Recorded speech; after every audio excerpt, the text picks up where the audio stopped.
आज आपके सामने एक और बेहतरीन प्रश्न लाया गया है जो आपके यूपी बोर्ड क्लास 10 के मैथ के प्रश्न पत्र में पूछा जा सकने वाला प्रश्न है। एक्सपेक्टेड क्वेश्चन है, बहुत ज़्यादा चांस है पूछे जाने के।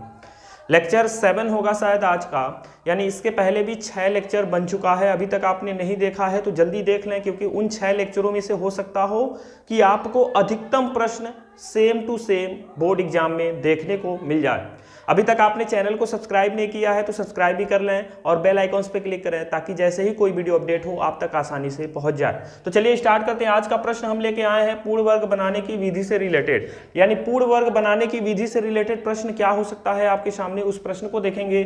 जैसे यहाँ पर एक प्रश्न हमने एक ऐसे प्रश्न को सेलेक्ट किया है जो थोड़ा सा टफ है और आपको इस प्रश्न समझ में आ गया तो इससे रिलेटेड कोई भी पूर्ण वर्ग बनाने वाले प्रश्न होंगे आसानी से समझ में आएंगे।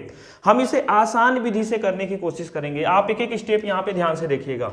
सबसे पहले जो आपके सामने लिखा हुआ है इक्वेशन 4x² प्लस 4 कौड़ी में 3x प्लस 3 बराबर 0, इतनी बात समझ में आई। इसमें आपको करना क्या है, सबसे पहली बात आप ये ध्यान देंगे।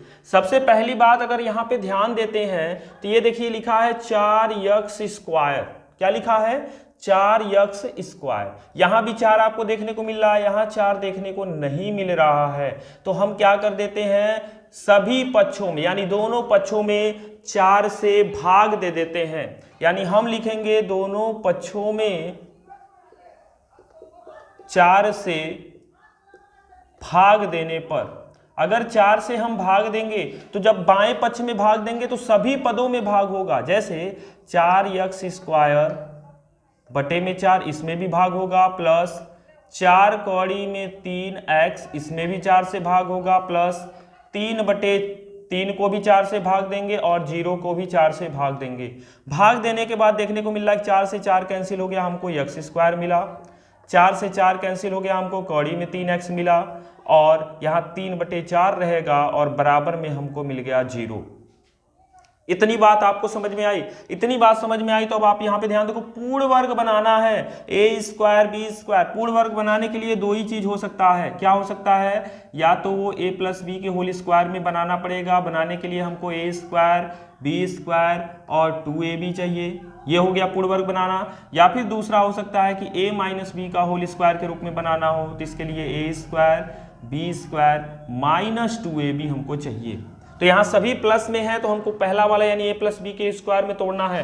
तो x² को हम लिख सकते हैं a का स्क्वायर यानी x का स्क्वायर। a² मिल गया तो b² ढूंढो। यहाँ तो स्क्वायर नहीं है क्योंकि ये 2a के जगह x है और b के जगह हमको नहीं पता, इसको डैश कर देते हैं। प्लस b², ये 2ab हो गया। ये क्या हो गया? a² plus 2ab। बी के जगह पे ऐसा क्या रखें जिससे मान हमारा कौड़ी में 3x हो जाए। तो वो यहाँ तो सबसे पहले 3 बटे 4 जो है इसको हमने ऐसे लिख दिया। इतनी बात समझ में आई? नहीं समझ में आ रही है तो जैसे हमने इसको क्या किया, x को x² के रूप में a² और इसको 2ab के रूप में हमने कैसे तोड़ा, तो 2 इंटू a के जगह x, b के जगह पे ऐसा क्या रखे जिससे इसका मान कौड़ी में 3x हो जाए। तो अगर b के जगह पे कौड़ी में 3/2 रख दें, कौड़ी में 3/2 रखेंगे तो 2 से 2 कटेगा, फिर कौड़ी में 3x मिल जाएगा। यही हमको चाहिए। और यहाँ पे ध्यान देंगे, जो यहाँ पे मान रखेंगे उसी के मान को एक बार आपको क्या कर देना है, इसी का वर्ग करके एक बार जोड़ देना है और इसी का वर्ग करके एक बार घटा देना है और बराबर में है आपका 0। फिर से ध्यान दीजिएगा, यहाँ पे a² कर दिया और इसको 2ab के रूप में तोड़ा तो 2a का मान पता है x रख दिया, b का मान नहीं पता है तो b के जगह ऐसा क्या रखें जिससे हमको कौड़ी में 3x मिल जाए। तो b के जगह पे हमने सोचा कि अगर यहाँ पे कौड़ी में 3 चाहिए तो कौड़ी में 3 तो लाना पड़ेगा और बटे में यहाँ 2 है तो बटे में 2 कर देते हैं, 2 से 2 कटेगा तो कौड़ी में 3x मिल जाएगा। और जो b के जगह पे जैसे कौड़ी में 3/2 लिख रहे हैं, इसी का वर्ग एक बार जोड़ देना है, इसी का वर्ग एक बार घटा देना है। यही तरीका है हमारा पूर्ण वर्ग बनाने की विधि का। बहुत आसान है। आप इसे फिर से रिवाइज करके पीछे देखिएगा, फिर से शुरू से देखिए और बेहतर तरीके से समझ में आएगा। अब यहां तक समझ में आ गया है तो इसके आगे के प्रश्न को देखिए।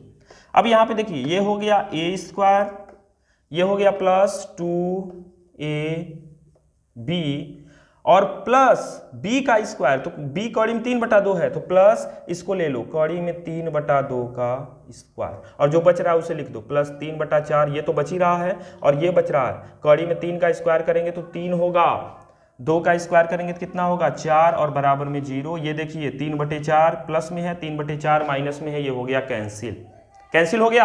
अब इसके बाद आप ध्यान दो, a square plus 2ab plus b square, इसको लिख सकते हैं a प्लस b का होल स्क्वायर और बराबर में क्या है 0। इतनी बात समझ में आई? इतनी बात समझ में आई तो ये बताइए, जब यहाँ पर हम 0 यानी यहाँ पर लिखे हैं x प्लस कौड़ी में 3/2 का वर्ग और बराबर में 0 है, तो 0 का भी वर्ग करो तो 0 ही मिलेगा।